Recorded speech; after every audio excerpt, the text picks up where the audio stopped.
Hola hermanos, es un gran placer saludarles hoy domingo 26 de abril. Para nosotros como iglesia, gracia sobre gracia. De verdad que es un verdadero privilegio el poder servirles y el poder estar con ustedes a través de estos medios en sus hogares para que juntos podamos, como familia, como un solo cuerpo, adorar al Señor a través del estudio de su santa palabra.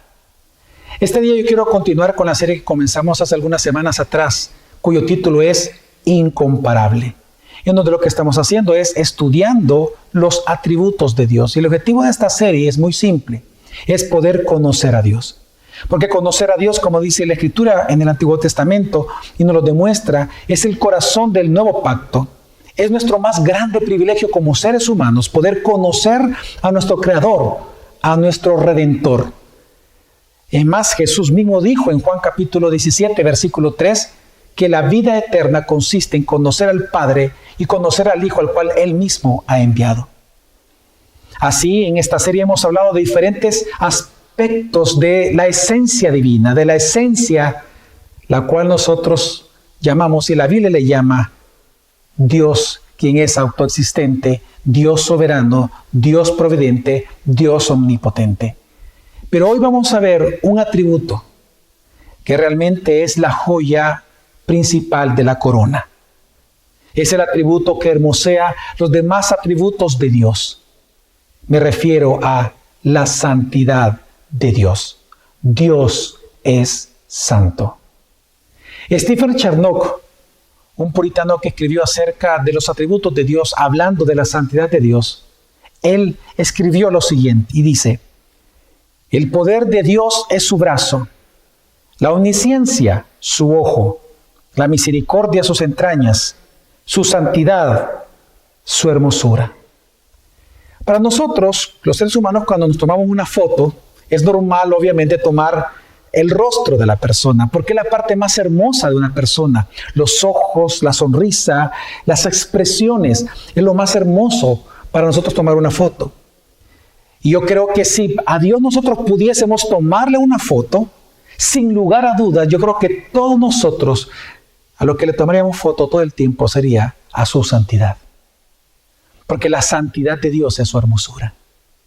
El Salmo 96, versículo 9 dice: adorad a Jehová en la hermosura de la santidad. Todo atributo es hermoseado, es embellecido por la santidad de Dios. Por eso nosotros hablamos de un amor santo, de una justicia santa, de una ira santa. Pero cuando hablamos de la santidad de Dios, surgen varias preguntas. ¿Qué es la santidad de Dios? ¿Qué impresión deja en nosotros la santidad del Señor? Este día, ocupando un pasaje importante del profeta Isaías, un pasaje clásico para poder nosotros comprender lo que es la santidad de Dios, quiero responder esta y otras preguntas. Y me refiero al capítulo 6 del gran libro de Isaías. Un capítulo especial porque ahí lo que encontramos es el llamamiento que Dios hace a Isaías para el ministerio profético que él desarrolló en toda su vida. Así que nosotros encontramos en este tremendo pasaje en la Escritura uno de los pasajes más importantes que nos habla de la santidad de Dios. En el versículo 1 del capítulo 6 dice Isaías: en el año en que murió el rey Uzías, vi yo al Señor sentado sobre un trono alto y sublime, y sus faldas llenaban el templo. En primer lugar comienza hablando de que murió el rey. El rey Uzías fue un rey importante dentro de la historia de Judá. Importante no solamente por los años que él gobernó, sino también por algunas reformas que él hizo. Sin embargo, aunque él terminó mal sus últimos días pecando contra el Señor, fue un rey que el pueblo amaba. Así que se encuentra todo Judá ahora sin rey, y resulta que el reino del sur, en tiempos tan inestables como los que se encontraban por los enemigos que le rodeaban, ellos no solamente se encontraban de duelo, sino que ahora se encontraban indefensos. Pues en ese contexto dice la Escritura que Isaías vio al Señor, vio al soberano, Vio al Rey de Reyes, al alto y a sublime, y lo vio sentado sobre un trono alto y sublime, y sus faldas llenaban el templo. Y esto es impresionante. Imagínate la falda de Dios llenando todo el templo celestial. Y digo que es impresionante porque en el tiempo de los hebreos, el tamaño del vestido, el largo del vestido, del ropaje, así como la tela y también los adornos que estaban incrustados, hablaban mucho de la importancia de esa persona. Pues aquí encontramos cuando dice que las faldas llenaban el templo, lo que se está refiriendo Dios, lo que Isaías realmente estaba viendo era la majestad y la supremacía de Dios. Pero no solamente vio eso Isaías, sino que él nos sigue narrando lo que él vio en esta visión. Y dice, por encima de él habían serafines, cada uno tenía 6 alas, con 2 cubrían sus rostros, con 2 cubrían sus pies, con 2 volaban y se decían el uno al otro, Santo, Santo, Santo es el Señor Todopoderoso. Toda la tierra está llena de su gloria. Resulta que él no solamente ve a Dios sentado en su trono, al alto y al sublime, al soberano de la tierra, sino que él ve seres angelicales cuyos nombres son mencionados solo en este capítulo, en toda la escritura, llamados serafines. La palabra serafines significa ardiendo, es decir, eran seres ardiendo. Pero lo interesante es que estos seres tenían 3 pares de alas, con 2 cubrían, dice, sus pies, con otros 2 volaban, pero con 2 cubrían el rostro, porque resulta que ante el fulgor, ante el resplandor, ante esta maravilla de la santidad de Dios, ellos no podían resistir verlo. Y no era porque ellos eran pecaminosos. Estamos hablando de ángeles, seres inocentes y seres puros, pero que ni siquiera con su pureza eran calificados para poder ver la santidad de Dios. Pero lo que sí podían hacer y debían de hacer, para lo cual fueron creados, es para alabar esa gloria y hermosura de Dios. Dice la Escritura que ellos se miraban uno al otro y se decían uno al otro. Era un coro hermoso que decían todo el tiempo, Santo, Santo, Santo. Es el Señor Todopoderoso. Toda la tierra está llena de su gloria. ¡Qué impresionante! Santo, Santo, Santo. En la Biblia vemos que cuando una palabra se repite 2 veces, es la forma hebrea de elevar un concepto al superlativo. Por ejemplo, Jesús dice, de cierto os digo. Ahí menciona 2 veces la palabra que significa amén. Y lo que él está haciendo es elevando esa palabra al superlativo. Pero aquí no solamente vemos 2 veces la palabra santo, sino que la vemos 3 veces. Es decir, que aquí lo que está haciendo Dios y lo que está haciendo los serafines es que están elevando a un nivel superlativo un atributo de Dios, su santidad. Hermanos, la santidad de Dios es el único atributo en toda la Escritura que es elevado al superlativo. Y por eso cuando los ángeles venían y decían, Santo, Santo, Santo, usted no va a encontrar en la Biblia que la Biblia diga que Dios es misericordioso, misericordioso, misericordioso, o que diga que Él es bueno, bueno, bueno. El único atributo elevado a este superlativo es Santo, Santo, Santo. Y es tan impresionante esto que dice la Escritura que cuando ellos cantaban eso, el versículo 4 dice, y el sonido de sus voces se estremecieron los umbrales de las puertas y el templo se llenó de humo. Dios es santo. Históricamente, cuando la iglesia habla acerca de la santidad de Dios, de algo que es santo, en este caso Dios es santo, la mayoría ha interpretado que habla de la pureza moral de Dios. Y si bien es cierto, la palabra kadosh, la palabra que habla de la santidad de Dios, significa en segundo lugar un concepto importante, significa la pureza moral de Dios.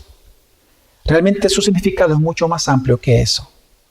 La palabra santo en la Biblia significa apartado, significa sagrado. Santo significa de que Dios es único, que Dios es diferente, que Dios es distinto. Él es distinto ontológicamente, Él es distinto en su esencia, Él es distinto a cualquier otra cosa que exista. Él es único, Él es distinto y por lo tanto, porque es diferente, único y distinto de cualquier otra cosa que pueda existir, por tanto Él es separado de todo lo creado porque no hay nada que se le parezca a Él. Dios es santo. Algo santo, por ejemplo, es algo sagrado. Algo que se mantiene aparte porque ha sido separado de lo que es común, de lo que es ordinario, de lo que es profano o de lo que es impuro. Por eso es que algo santo es algo que es especial y que por lo tanto es apartado, y eso lo encontramos en la Biblia. Por ejemplo, en la Biblia se habla de la tierra santa, se habla de nación santa, se habla de una morada santa, se habla de cosas santas como utensilios. Un vaso puede ser un vaso santo y el mismo tipo de vaso, el mismo material puede ser un vaso inmundo. Cuando se habla de algo santo, se habla de algo que es fuera de lo común. Se llama santo porque es apartado y es apartado de lo profano, de lo impuro, pero también de lo ordinario y de lo común. Es decir, esto es tan especial, es tan único por el uso, en este caso, que Dios le va a dar, que por lo tanto este instrumento es santo. Por eso nosotros vemos en la Escritura muchas cosas que no son ordinarias, que no es que ni siquiera sean especiales, sino que son cosas únicas. Por lo tanto, porque Dios las ha tocado y porque Dios las ha apartado para Él, son sagradas. Ser santo, por lo tanto, significa de que Dios, Él es el único puro, Él es el único limpio que existe. Significa que no es ordinario ni común, sino que Él es único en su categoría divina. Dios es majestuoso. Hermanos, Él es santo porque Él existe en sí mismo. Nada se le puede comparar. Así que hablar de la santidad no es hablar de un atributo más, sino es hablar de la plenitud en la consumación de la perfección de Dios. Dios es santo. Decir que Dios es santo es exclamar a todos de que Dios es incomparable, es majestuoso, Él es el Todopoderoso, que Él es glorioso y que Él es soberano sobre cielos y sobre tierra. Por eso nosotros encontramos que al pasar el Mar Rojo, Moisés cantó de alegría al Señor diciendo: ¿quién, oh Señor, se te compara entre los dioses? ¿Quién se te compara en grandeza y en santidad? Él mismo dice: tú eres incomparable, porque tú eres incomparable por tu santidad. Cuando a Ana se le concede el quedar embarazada de quien fue el profeta Samuel, ella exclama diciéndole a Dios: nadie es santo como el Señor, nadie hay como Él. Hermanos, Dios es santo. Cuando hablamos de la santidad, no es hablar de un atributo más, es hablar de la plenitud y la consumación de la perfección de Dios. Dios es santo. Significa que Él es incomparable, porque Él es santo, santo, santo. Su gloria es única. Su gloria es absoluta. Su gloria es soberana. Su gloria es majestuosa. Su gloria es trascendente. Su gloria es altísima. Su gloria, hermanos y hermanas, es incomparable. Por lo tanto, si pudiéramos definir lo que es la santidad, personalmente me he encontrado una mejor definición que un hermano nuestro, un puritano, el pastor Joel Beeke. Él define en su teología: la santidad de Dios significa que Él es apartado por su gloria, para su gloria. Cuando nosotros decimos de que Él es apartado por su gloria, significa que por cuanto Él es el santo, porque Él es santo, Él es Dios. Es decir, que Él es apartado porque Él es santo. Él no es común. Nadie se le puede comparar. Él no es ordinario. Él es único. Y por ser único, Él es aparte de cualquier cosa. Porque Él es santo, Él es Dios. Pero cuando nosotros decimos de que Él es apartado por su gloria y para su gloria, esta frase para su gloria, estamos hablando de que Él, por su rectitud, por su pureza moral, Dios es santo. En otras palabras, porque Dios es Dios, Él es santo en todo lo que Él hace. Y por lo tanto, decir de que Él es santo porque Él está comprometido para su gloria, significa que Él está comprometido todo el tiempo para mostrar quién es Él. Así que, hermanos, Dios es santo. Pero la pregunta es entonces, ¿qué sucedió con Isaías? ¿Qué pasó con Isaías cuando él vio la santidad de Dios? Estando en esa recámara, estando en ese lugar, estando ante el majestuoso, soberano y santo Rey. Pues nos dice la Escritura en Isaías capítulo 6, versículo 5. Entonces grité, ¡ay de mí que soy muerto! Soy un hombre de labios impuros y vivo en medio de un pueblo de labios blasfemos. Y no obstante, mis ojos han visto al Rey, al Señor Todopoderoso. ¡Ay de mí!, dice Isaías. Un profeta, recordemos, hermanos, que un profeta es un mensajero, una persona enviada por Dios para dar dos tipos de mensajes nada más. O un mensaje de buena nueva o un mensaje de malas nuevas. Es decir, o daba oráculos de bendición o daba oráculos de maldición. Lo que encontramos aquí es que el profeta anuncia una palabra, un oráculo de condenación sobre sí mismo. Lo que vemos nosotros en este vocablo, ay de mí, que es un hebraísmo bien importante en la Escritura, es el mismo que Jesús ocupó cuando hablaba con los fariseos. Ay de vosotros hipócritas. Es el mismo que otros autores y otras personas en el Antiguo Testamento y en el Nuevo Testamento han ocupado para referirse en un momento en que están ellos con temor a morir. Este vocablo, este oráculo de maldición, vemos que Isaías lo dice sobre sí mismo. Y él dice, ay de mí, y dice que soy muerto. Literalmente aquí la palabra no dice muerto, sino que dice destruido. Y esta palabra es importante, porque algo que es destruido es porque primero estaba construido. Así que, ¿qué es lo que estaba pasando? ¿Qué es lo que estaba experimentando realmente Isaías?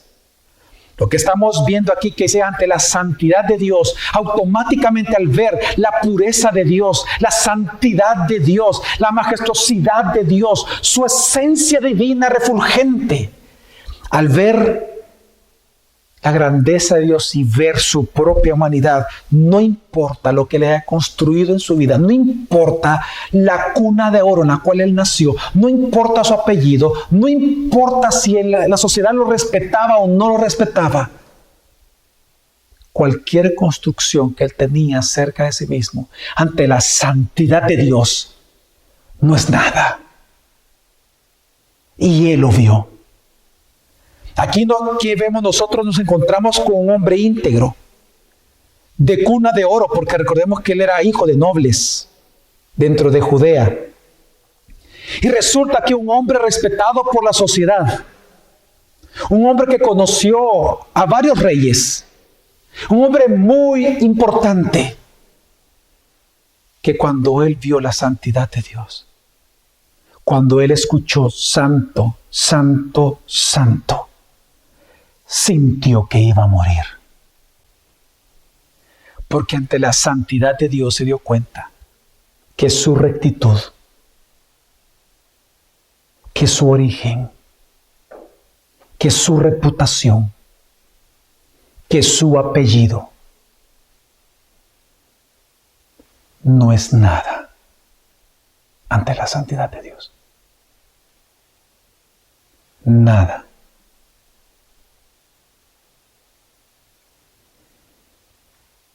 Isaías supo que él debía adorar a Dios.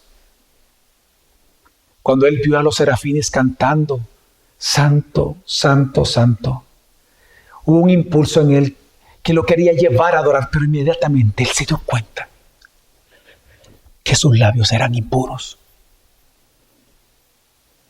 Él se dio cuenta que él era pecador. Porque no importa lo que él pensaba acerca de sí mismo. No importa si delante de otras personas él era mejor que ellos.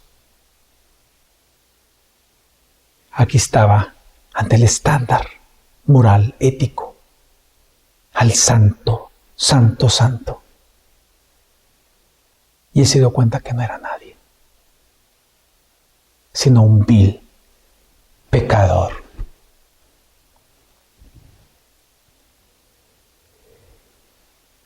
Y entonces vemos aquí que él supo que debía de adorar. Pero él dijo, labios inmundos yo tengo. Y no pudo adorar como los serafines adoraban.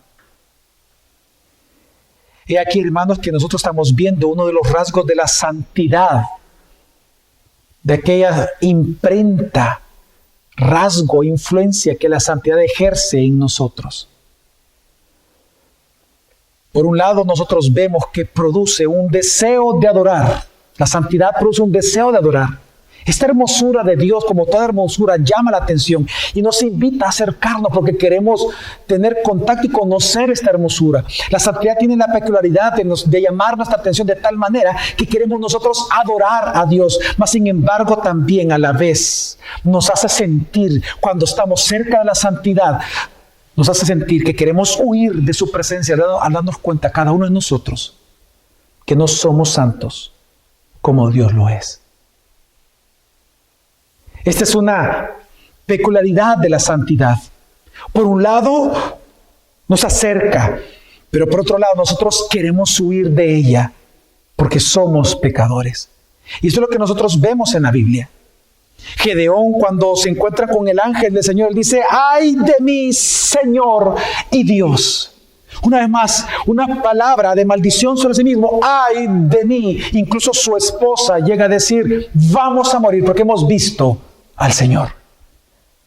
Job, cuando él, después de pasar sus pruebas, y él reconoce a Dios, él dice, ahora te he visto con mis propios ojos, me retracto de todo lo que he dicho. Recordemos el caso de los discípulos, que cuando, después de que Jesús calmó la tormenta, dice la Escritura, que ellos, al ver que Jesús calmó la tormenta con solo su palabra, ellos tuvieron miedo. Y con miedo, ellos dijeron, ¿y quién es este que hasta los vientos y el mar le obedecen?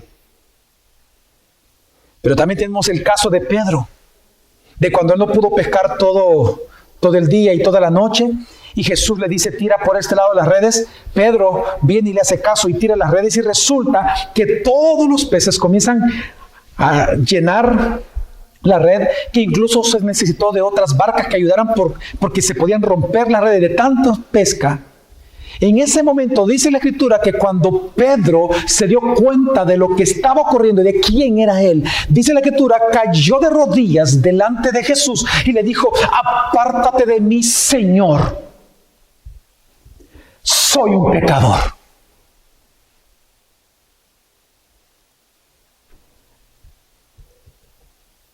Por un lado, la hermosura de la santidad de Dios nos invita a acercarnos. Queremos adorar a Dios. Queremos decirle, qué hermoso eres. Queremos alabarlo y exaltarlo, pero resulta que esa misma santidad nos demuestra cuán pecadores somos. Apártate de mí, Señor. Soy un pecador, le dijo Pedro. Incluso Juan, cuando estaba en la isla de Patmos, dice la Escritura que Jesús se le acercó. Y cuando Juan lo vio, él mismo describe y dice, caí como muerto a sus pies. Hermanos, esta es una imprenta de la santidad de Dios. Es lo que R.C. Sproul en su libro de la santidad, él le llama el trauma de la santidad. Hermanos, la santidad es incompatible con la impureza. Cualquier pecado nos descalificaría para permanecer en su santa presencia, porque simplemente la santidad es contrario a la impureza, es contrario a la iniquidad, es contrario incluso a lo ordinario. Isaías sintió morir. El gran Isaías sintió morir. Pero la pregunta es, ¿qué hizo Dios? ¿Acaso Dios lo destruyó? ¿Acaso Dios le gritó?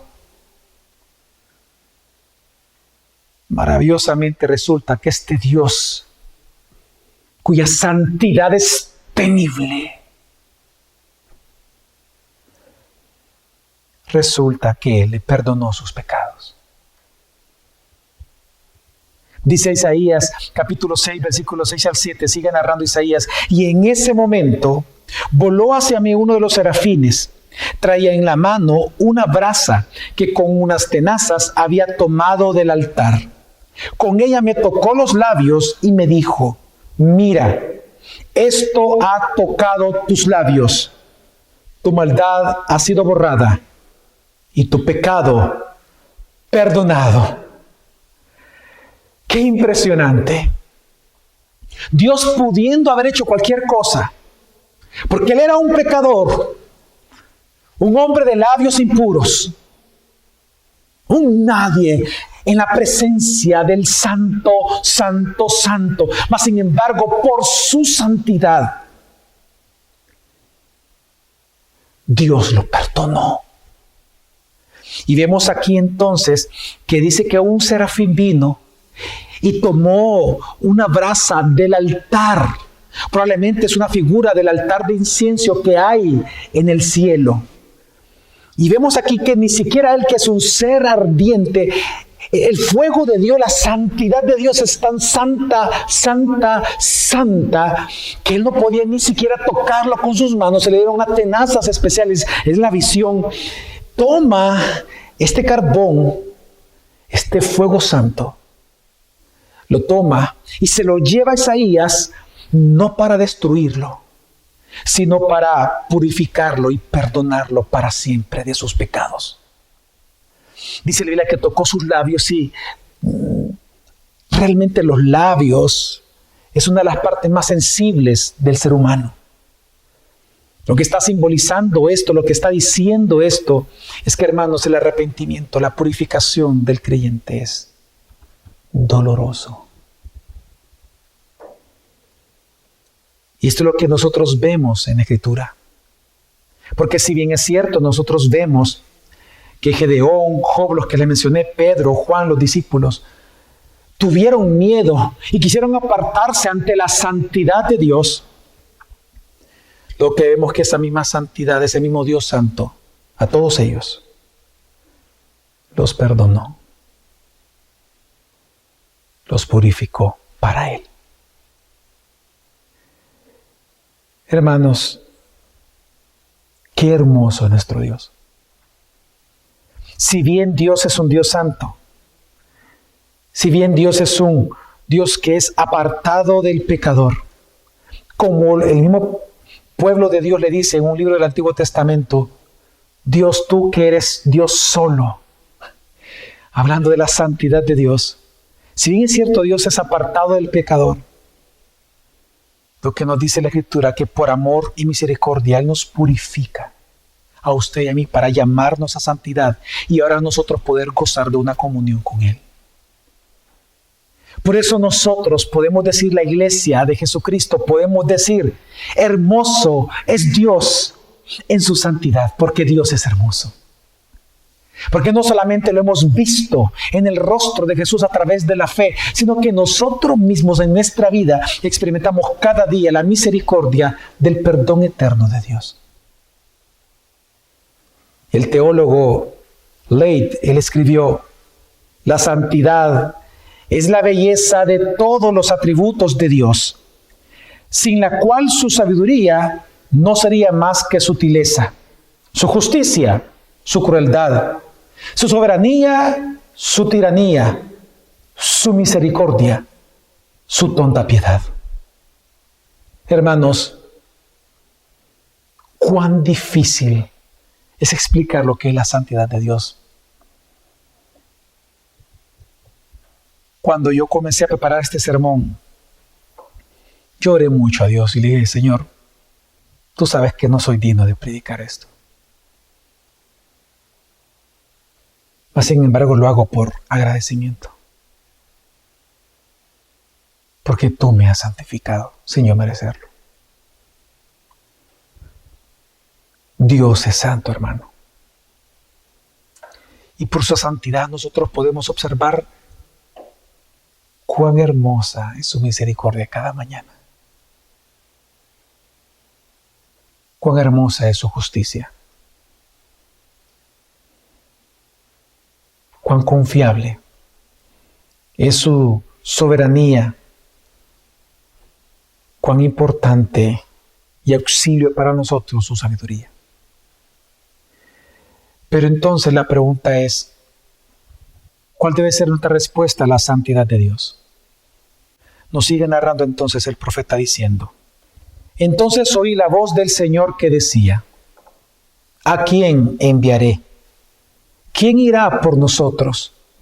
Y yo respondí, dice Isaías, aquí estoy, envíame a mí. Aquí hay varias enseñanzas, pero hay algo que quiero mencionar primero antes de hablar de la respuesta de Isaías ante la santidad de Dios, ante la purificación por la santidad del Señor. Y algo hermoso, impresionante que vemos en el texto es que dice, entonces oí la voz del Señor que decía, ¿a quién enviaré? ¿Quién irá por nosotros? ¿Quién es este nosotros? ¿Acaso no estaba hablando con un solo Dios? ¿Por qué este único y solo Dios dice, ¿quién irá por nosotros? ¿Acaso se refiere a los serafines que estaban ahí? No, porque recordemos que Él no comparte su gloria con nadie. Lo que estamos viendo ante nuestros ojos es uno de los textos más importantes para observar la Trinidad o la triunidad de Dios. Hermanos, Dios triuno es Dios santo, santo, santo. Cada persona de la Trinidad es santo. Dice entonces Isaías 6:8, entonces oí la voz del Señor que decía, ¿a quién enviaré? ¿Quién irá por nosotros? Y respondí, dice Isaías, aquí estoy, envíame a mí. Hermanos, esto nos deja muchas enseñanzas importantes para nosotros los cristianos. En primer lugar, que nuestra respuesta ante la santidad de Dios, ante esa purificación, ante esta redención y perdón de pecados, es nuestro servicio a Dios. Hermanos, la santidad de Dios es el combustible de nuestra ética, es la fuerza de nuestro servicio y es la pasión de nuestra adoración a Dios. Sirvamos a Dios. Lo primero que vemos que Isaías hizo que por agradecimiento es servir. Y este pasaje, hermanos, es interesante porque en ningún otro pasaje en toda la Biblia usted va a encontrar que Dios pregunta. No sabemos, es uno de los misterios que encontramos en el pasaje. Dios siempre manda. Usted ve, el patrón de Dios en toda la Biblia es que Él manda a quien Él quiere enviar. Pero resulta que aquí pregunta, ¿quién irá por nosotros? Esperando una respuesta de agradecimiento de aquel que había sido redimido. Y Él dice, aquí estoy, envíame a mí. Hermanos, nuestra primera respuesta ante la santidad de Dios debería ser servirle a Él. Y es lo que nosotros vemos en nuestra vida diaria. Realmente el combustible de nuestra ética es la santidad de Dios. Es ese corazón agradecido que nos lleva a nosotros a vivir como cristianos. La fuerza de nuestro servicio, aun cuando estamos en problemas, es la misma santidad de Dios. Y la pasión que nosotros tenemos, lo que la Biblia le llama el primer amor, para poder adorar a Dios y continuarlo haciendo siempre, la santidad de Dios, entender que Él es santo. Porque no hay otra manera en la cual nosotros podamos reconocer nuestra necesidad de Dios si no entendemos que Él es el santo, santo, santo. Que nosotros no lo somos. Y que si hay alguna virtud santa en nosotros, no es porque seamos intrínsecamente santos, sino que porque se nos ha concedido ser santos. Pero que aquel que nos lo concedió es el único absoluto en santidad. Pero en segundo lugar, algo que encuentro y observo que nos enseña este pasaje es que nuestra meta, hermanos, como hijos de Dios, como cristianos, es santificar el nombre de Dios. Lo que nos está diciendo la Escritura cuando, por ejemplo, Jesús nos enseña a orar. Él dice, Padre nuestro que estás en los cielos. Y entonces luego vienen ya todas las peticiones y la primera de ellas es, santificado sea tu nombre. Hermanos, nuestra meta como cristianos es santificar el nombre de Dios. Eso significa no presentar a Dios como un Dios ordinario, como un Dios común, como los ídolos del mundo, sino que tenemos que presentar y alabar su nombre públicamente como único, como un Dios distinto, redentor, como Él es, porque Él es el único verdadero Dios existente. Algo que nos enseña también este pasaje es que la santificación cristiana, hermanos, es esa transformación de lo profano a lo santo, de lo común a lo extraordinario, de lo terrenal a lo celestial, y que esto solo es posible por el poder mismo de Dios. Por lo tanto, entre más tú y yo conozcamos a Dios, y es el objetivo de esta serie incomparable, que entre más nosotros le conozcamos a Dios, más cada día nos vamos a parecer más a Jesucristo. Porque precisamente es en la hermosura de su santidad que nosotros seremos transformados a su misma imagen. Hermanos, la santificación en la vida del creyente es cuando nosotros observamos en la Escritura, por la Escritura, el rostro de Jesús todo el tiempo. Por lo tanto, nosotros estamos llamados no solamente a ser santos, sino a santificarnos cada día, a pasar del ordinario a lo común. Quiero hacerte una pregunta: ¿cómo es tu vida?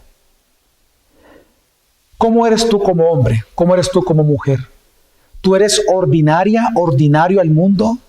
¿Eres como los demás, común al mundo?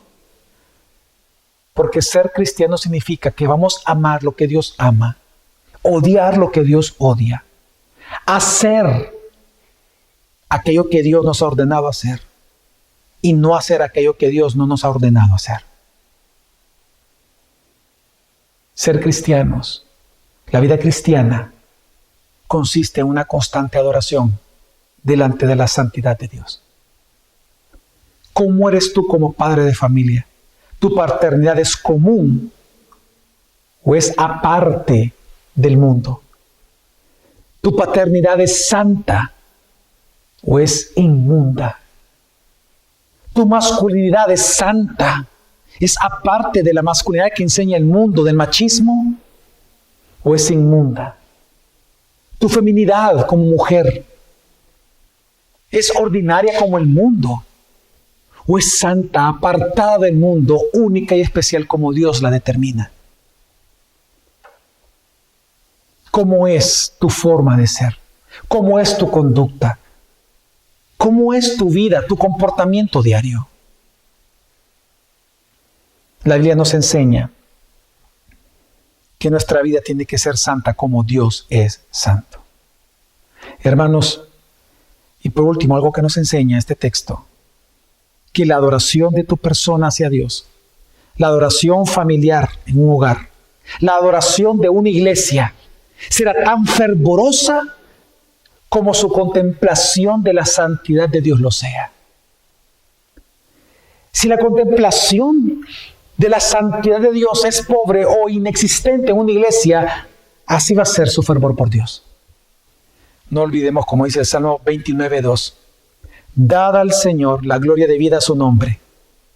Adorar al Señor en la hermosura de su santidad. Vamos a orar. Señor, quiero darte las gracias por tu amor. Gracias, Dios, porque nosotros, siendo comunes y ordinarios, siendo polvo, tú has perdonado nuestros pecados, nos has limpiado de toda maldad y nos has consagrado como santos, hijos tuyos, Señor. Yo quiero darte las gracias, Dios. Gracias porque tú, con amor eterno, nos amas y con un amor santo cada día tú, Señor, nos sostienes. Te pido por la iglesia gracia sobre gracia y por todas las demás iglesias representadas por aquellos que están escuchando aquí, viendo, Señor, este sermón. Ahí en sus hogares, Señor, bendícelos y que tu santidad los cubra, los santifique y los proteja, Señor. Te pido por la iglesia gracia sobre gracia para que podamos adorarte con santidad, Señor. Que podamos ser conscientes de tu amor por nosotros y tu grandeza y majestad. Gracias yo te doy, Señor, en el nombre de Jesús. Amén. Hermanos, Dios les bendiga.